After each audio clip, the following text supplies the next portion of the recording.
Welcome to Authors Revealed. I'm Becky Anderson. I'm so excited. One of my favorite picture book authors is here. It's Illinois author Aaron Reynolds and his new book, Nerdy Birdie. This will make you laugh your head off.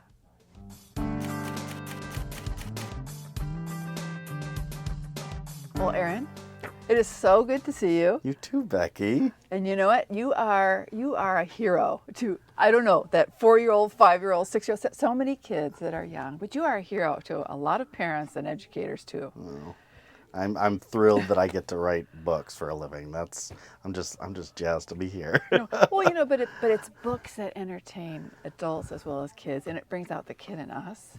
And I want to tell you, this new book, Nerdy Birdie, is absolutely brilliant. It has been so much fun to talk about, to teachers, to parents, to read. It's a great read aloud, but it has been a joy to put into hands of readers. Thank you. Well, it's as a nerd, it's near and dear to my heart. So well, you're talking to the choir here, because we're all into this.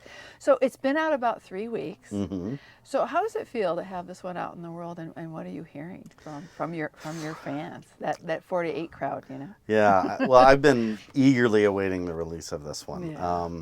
I mean, you love every book that when it comes out, but I've been, like I said, this one's near and dear to my heart, and so I've been eagerly waiting for it to come out, and eager to do a book with Matt Davies, the illustrator. Oh yeah. I mean, this guy is.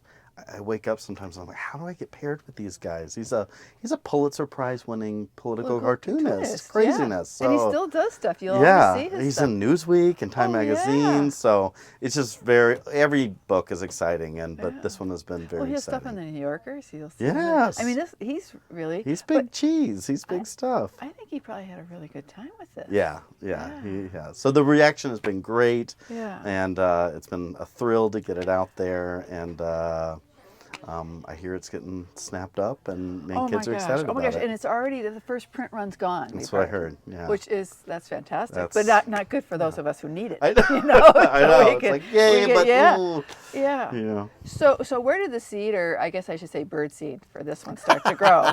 Because and the pairing of your words and we'll talk about how you set these things up. So where did that bird seed start to grow for this? Well, I've always been a nerd, like I said, and I was used to cool kids putting up what I call the friendship force field. You stay on your side, and only people like me stay on this side. But then, as I got a little older, I noticed my nerdy peeps that I hang out with doing it too. Yeah. We of all people know what it feels like to be left out, and yet we were, you're not the same kind of nerd as me, or you like this and you don't like that, so we shouldn't hang out. Just, being very standoffish, and I was like, that's not cool for those of us that know what it feels like to be left out. Yeah. That's not cool. So I wanted to write something that was about nerds.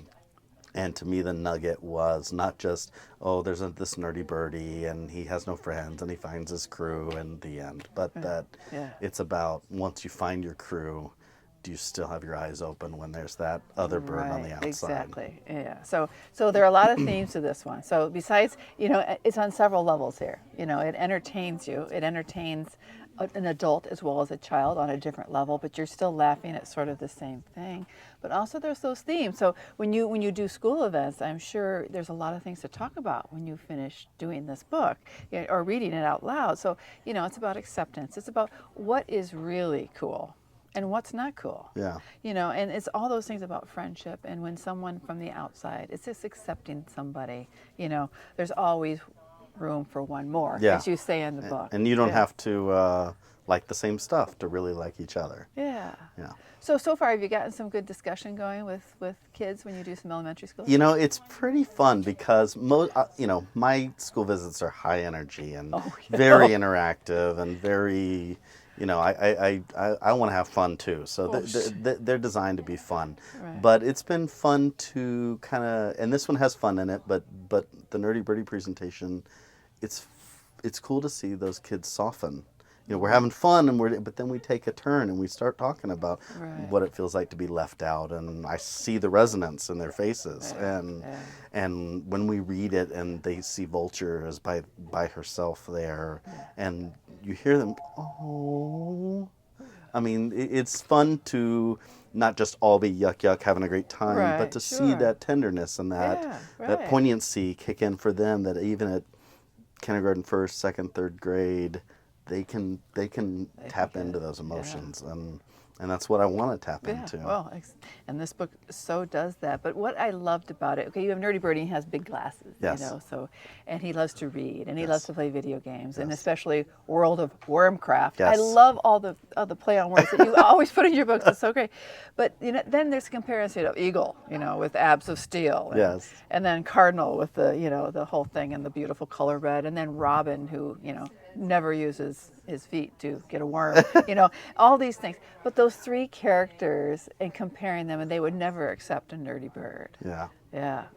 But the illustration, so, we talked about Matt Davies. So my question is, when you've with all the picture books you've done, have you ever worked collaboratively with your illustrator, or are you lined up and then you see sort of the finished product, Yeah.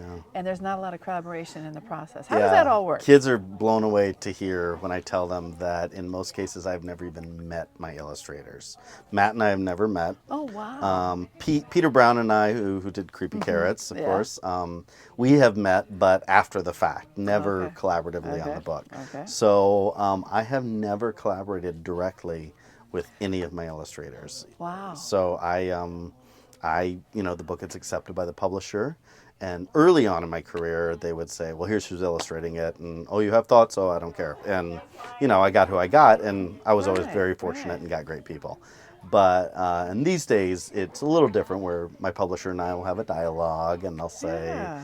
here's my short list, what's your short list? And then they pick someone, but it's always they pick it, and Well, this they are the was a go-between. brilliant choice, and Oh, so because he good. hasn't done a lot of children's No. picture books. This may only be like his second. He has a couple of his own. them, Ben yeah. Rides On, Right, and his new right. one is Ben Draws Trouble. Trouble, But this is okay. his first time illustrating for Yeah, someone else. someone else, Yeah. and it's absolutely perfect. The Yeah. illustrations are so great. They Yeah, go. they are amazing. So how does you have an editor? Yes. And how does the editor work to make your intent of your words and how it falls on the page? How does that work with the illustrator? Because your editor is really important in this, and making the two of you come up with a book that just works. Yeah, they're the matchmaker. They're Yeah. totally the matchmakers. Right, So yeah. they will edit it together, and it always goes through changes. I've never had a book where I handed it in and it was just done. We always hammer Sure, away at sure. it and change it, and then they'll land on a layout that they think is solid in terms of what text falls where, but then they leave it to the illustrator a little bit to Right. play with. Yeah. So there's flexibility for the illustrator to really bring their touch to it. Yeah. And some of my favorite illustrators that have worked on my books, they don't just illustrate my words. They tell a visual story. And Matt does this beautifully. I Yeah, mean, right. he goes so far beyond my words and brings things to life. And even the idea of the vulture being a girl in Nerdy Birdie, Yeah, I that was like him. that. That was him. That was great. That was That not was originally great. in Yeah, there. And yeah. he's the one. And when I got it back, I'm like, vulture's a girl? And I'm like, okay, I like that. Yeah. I hadn't No, thought of that's it so like cool. that. So, Aaron, when you sit down to do a picture book and you have this idea, Yeah. and do you sit down to sort of do your own storyboard? And I know you do a little drawing because you must have to. And you have to do something. A stick figure. I Okay, can do a stick- stick carrot. That's about. Okay, That's about it. But do you sort of work it out because you know in your head visually what you think should go with your words? Am I right, really you? don't. Oh, you don't. I don't. Okay. this is- I know by now the rhythm of the pacing, what that should be, Right, right. and the rhythm of the jokes and the humor and where that should be, and what feels like the right length. Right. But I don't dummy it out. Oh, I don't okay. draw it Okay. out. I Oh, don't that's do interesting. any form of sketching or anything. And Wow. oftentimes it won't be until I sit down to kind of finalize it. I write longhand. All my picture books I write longhand. So it won't be until I sit down to key it into the computer that I'll even have a sense of where I think the text should fall on what pages and where Right. the page breaks are. Right. And and then it starts to take shape as a book for me, and usually that's when I go, okay, this is too long. I start trimming and cutting before it ever, but I never sit and draw things Okay. out. Okay. Because I can't draw either. I can't even draw. I can't even draw a good stick figure. And it's better that way, I think, because I don't get very specific ideas in my head. Okay. So that it leaves it open to, I'm not going to have any control over what they look like anyway. Sure. Right. So right. it makes it easier Yeah. to let Yeah. it go. All right. But your humor. Okay, so I want to know, and this, some people think that, oh, it must be easy to write a picture book because it's not a ton of work. It is so difficult to write a picture book. And you have this formula, so you have it down so well. You know how to get that humor.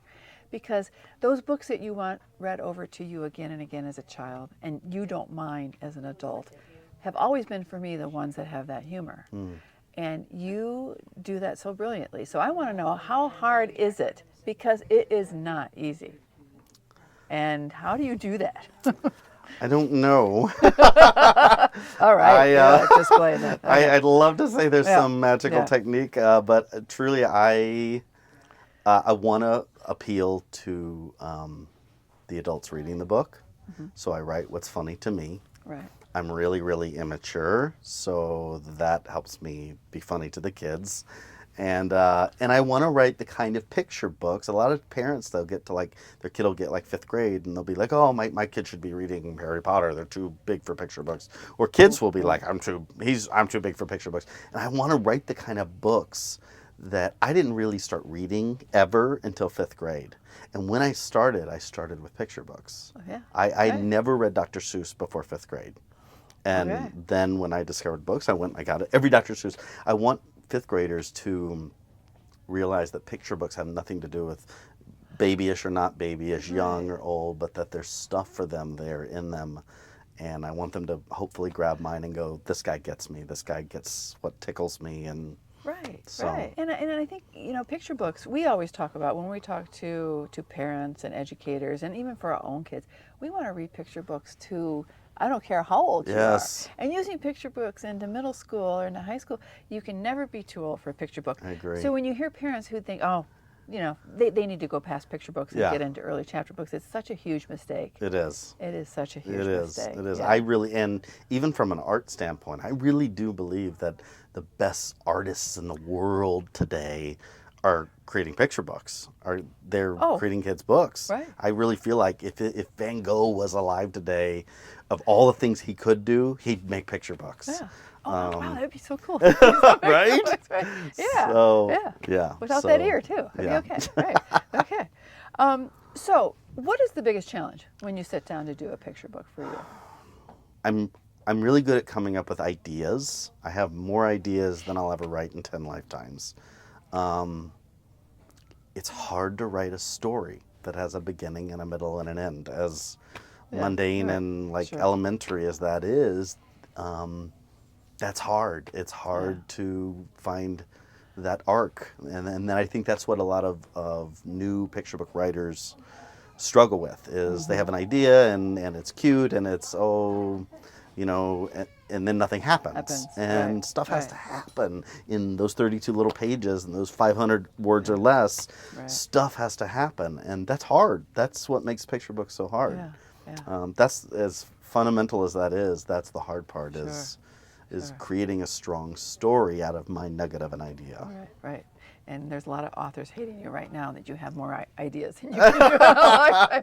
So I want to know your family. You have 2 kids. I do. And do you, when you do you test these books on them, your wife and your 2 kids at home? Are they sort of like your first reviewers at home? My wife reads everything I send Okay, out. okay. My kids don't really. They're Okay. older now for Yeah, one, but right.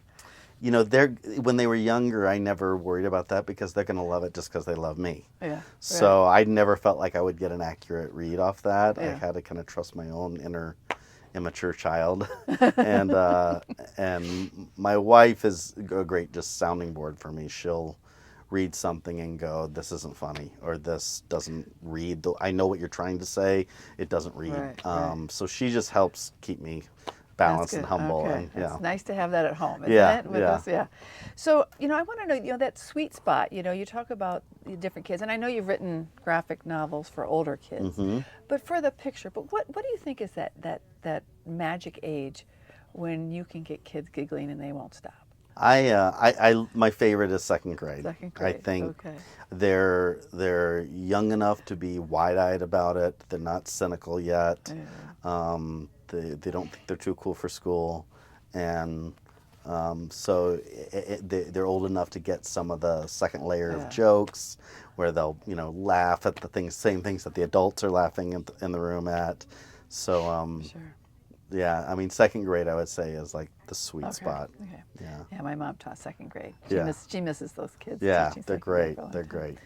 So you do a lot of school events in I a do. year, and you travel all all over the United States I do. in doing these. So Sometimes even around the world. around the world, Yeah, which is I'm so headed to Beijing Oh my gosh, how in cool. January. Yeah, so a Wonderful. little bit of everywhere. So is it tiring, and how many do you do a year? And I know you do some Skype events, but how do you keep it fresh for you? Doing a lot of those in a year. Yeah. Well, my background is theater, so that Right. helps a lot. Right. We Right. used to run 8 shows a week, same show for a year. So you learn how to realize that it's brand new for this audience. Right. And Yeah. so I try to just tap into that and do it every time like I'm doing it the first time. In terms of how many a year I do, I try to be as available as I can for about 6 months out of the year, Okay. the prime school year Right. times. Sure. So I take off summer, I take off a couple weeks midwinter, when things are on Christmas. People are thinking about Christmas and not about author visits, and I try to get some writing done during that Yeah, time, sure.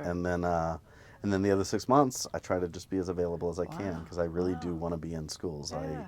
I love that part of it. I love interacting with the kids. I love coming up with zany, fun, but impactful presentations. Right. Well, you get rave reviews for all of them. Oh, So wow. no. It's just, it's really. But I think what you are doing is making a difference. You are a rock star to a lot of these younger kids. I mean, seriously. But when you go to a school, do you remember one school event, and why was it one of those spectacular ones? That one that has stayed in your memory? Either something that happened or a particular child you reached or something like that. I don't remember the name of the school.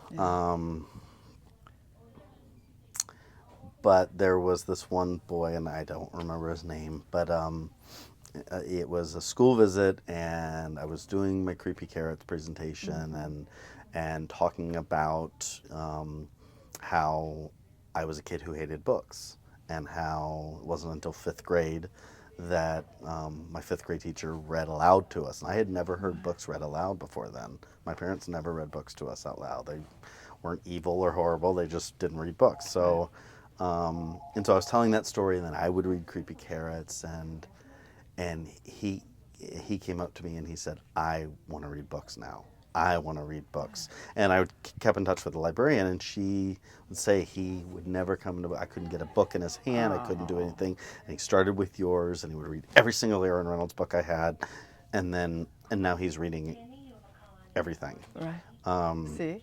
And that- that's just when think of all the other kids. That, with the that same blows sort me of story. away. Yeah. That blows me away That's that wow. I That could is, yeah. See, that I those could are- do for them what my 5th grade teacher did for right, me. Right. So you moved around a lot as a kid. Your dad was in the Air Force. True. Have those experiences moving from different towns and making new friends and all that, how do you think that's informed your life as an author, and how you relate to kids when you do those events? I think it's a big part of what makes me flexible, what makes me, and I think that's part of creativity, is Right. flexibility, adapt to change very easily, very quickly. I mean, we never lived anywhere for more than 2 or 3 years. Oh, wow. And I was always the new kid at school. Yeah, We that's always gotta be moved right in the middle of the school year. I was always coming in new, and going through that bumpy period. So I know what it feels like to be those kids. And as a result, I think I adapt very well to change. I adapt very well to, this idea isn't working. Okay, what about this Right. idea? Well, this idea is a dead end. That's okay. It's no big deal, because there's plenty more ideas. Sure. So I think all of that has kind of helped Yeah. breed a resilience in me Yeah, that sure. says I can ebb and flow as I need to. Yeah. So you have a degree from Illinois Wesleyan. Is it musical theater or just theater? It was musical theater. Music theater. The music Yes, theater. yes, double major. So I yes. know how that, because I've seen you do your thing, and I can so see how that. I do not that degree- sing during my presentations. I know you don't, but that whole theatrical thing you did. So that totally has informed what you do in your presentations. But how? And obviously, it's informed what you write. Yeah. Yeah, there's probably a theatricality Yeah, to my sure. writing. Yeah. Yeah. It's I always feel like nothing is wasted. My parents did not agree when I did not pursue theater long term. I did it for a long time, and then I went to culinary school. And they were like, "What are you doing? What, we paid for this theater degree?" And then I went to culinary school thinking I was going to become a chef, and I Right. fell into writing through some other opportunities, and nothing's wasted. None of that learning is wasted. Wow. Well, I think that's so true of many of us. No matter what you thought, you are going to use what you learned in school to some degree. But you really have taken advantage of it, because all those kids are benefiting from that theater degree that you had, which is so cool. Well, I feel like I got the best of it all. I have a friend, my roommate from college, and he's done a few courses in Broadway, but he's, slugging it out trying to be an actor in New York, and I feel like, man, how did I luck out? I get to write. I get to create my own plays, so to speak. Well, no, yeah. I guess that is very true. Yeah. So what was that journey to that first book that you wrote, from music Yes. theater degree to a culinary school at Kendall? I Illinois? was doing professional theater and working. My wife was as well, and we were working pretty regularly, but not enough to make ends meet. So we were doing a day job, auditioning on lunch breaks, rehearsing till 2 in the morning, and then going to a day job again. It was just a really difficult, sustainable life. So I started looking for other alternatives, and I went to culinary school thinking, okay, this is something else I could do that's equally creative. Yeah. And while I was in culinary school, the church we were attending, Willow Creek Community Church in South Barrington, we had been getting heavily involved in their drama ministry. They had a drama ministry at the time. And a friend of mine asked me if I would come and volunteer in the kids ministry.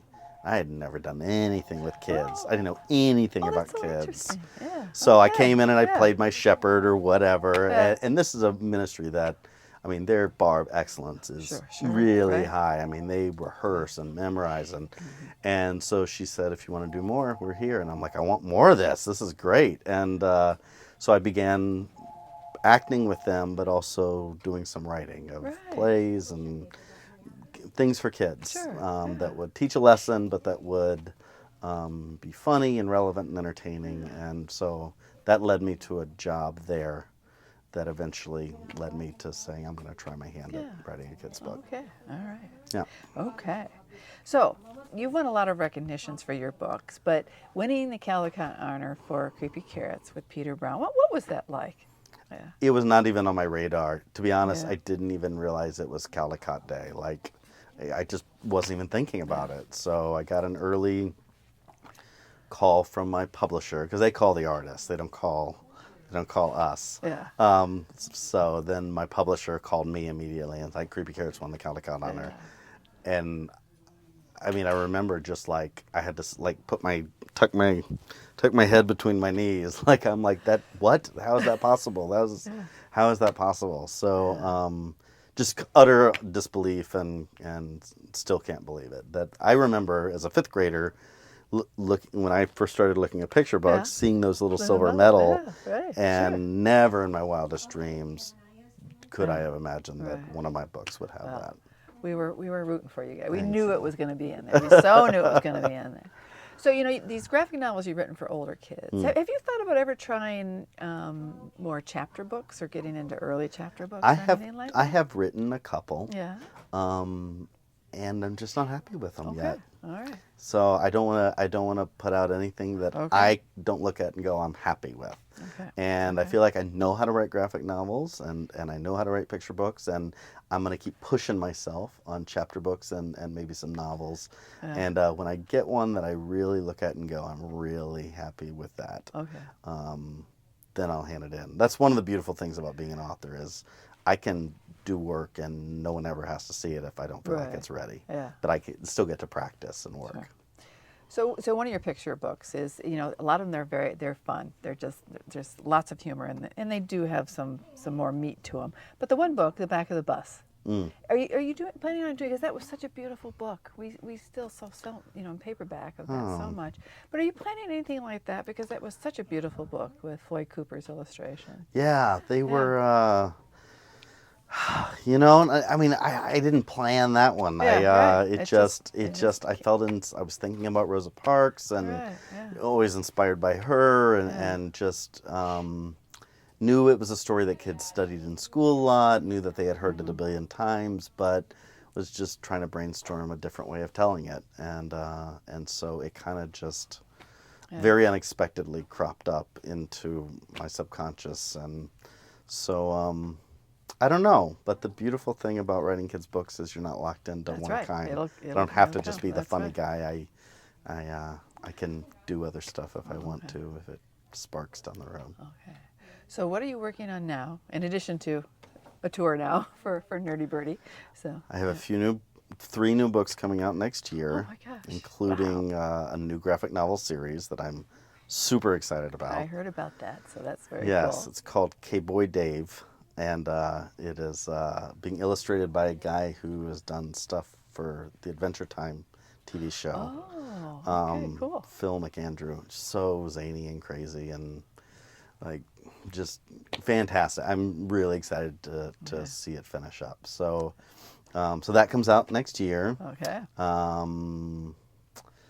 Gonna say my editor has been asking me for a Creepy Carrot sequel for years, and I have said no, Yeah. no, I'm not gonna do a sequel. But I finally came up with an idea that I like. So there's a Creepy Carrot sequel that's coming. Cool. More So, vegetables? no vegetables. Oh, no vegetables. Okay. Jasper. Okay. With a whole nother scary so scenario. okay, Yeah, very good. yeah. Okay, cool. Peter So- Brown too? Yes, Peter will be Excellent. doing it. Oh, And we fingers can't wait. crossed, glow in the dark. Fingers crossed. We'll see. Oh, We'll that'll be see. great for Halloween next year. or- Green. No, it's maybe probably for the 2 year years for- out. okay, Yeah, all right, probably 2 years okay, out. All right. Yeah. Green, yeah, with glow in the So- dark. Oh, that'd be so fun. So lots more stuff All coming right. out in the next Okay. years. Okay, so what do you hope kids, parents, anyone takes away from Nerdy Birdie?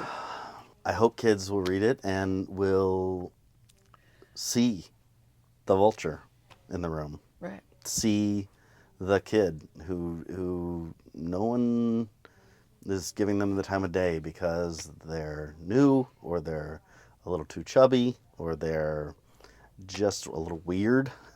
Yeah. And that they will reach through the friendship force field and say, you don't have to be just like me to hang with my peeps. You can come and do stuff with us. And yeah, I hope it helps a kindergarten, first, second, third grader act on that, breaking down that wall. Yeah. But Aaron, thank you so much, and congratulations on Nerdy Birdie. It's one of our absolute favorites. Thank you. And thanks for having me. And I just want to say, Becky, thanks for all you guys do.